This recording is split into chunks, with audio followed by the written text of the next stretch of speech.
V roku 2008 sme sa rozhodli, že sa pustíme do vinárstva.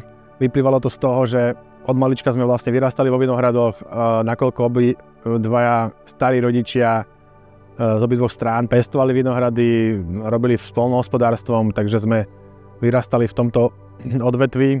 Tento región je špecifický v tom, že je vulkanický, to znamená, že vlastne máme tu sitno a k tomu pridružené vulkanické kopce.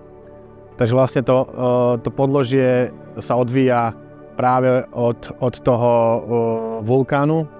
Takže tie vína majú trošičku charakter, ktorý odzrkadľuje tento teroár. Rozhodnutie vysadiť vinohrad v rybníku sprevádzal práve to, že sme sa hľadali polohu, ktorá by bola najvhodnejšia na vysadenie vinohradu. Viac menej Rybník je prvá vinohradnícka obec v regióne Tekov a začiaľ z Rimanov v kláštore v Hronskom Benediku. Keď sem prišli mnísi, tak vlastne v tejto dedine vysadili prvý vinohrad v tomto regióne. Vlajkovou loďou z nášho pohľadu sú dve vína, to je Pesecká Leánka a Frankovka Modrá, ktorá je asi regionálne najznámejšími odrodami.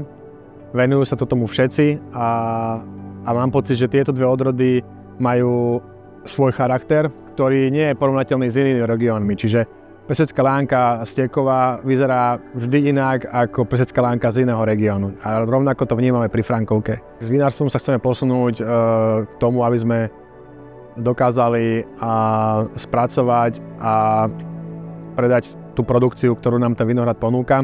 A to je nejakých 110 000 fliaš a k tomu sa to chceme dopracovať.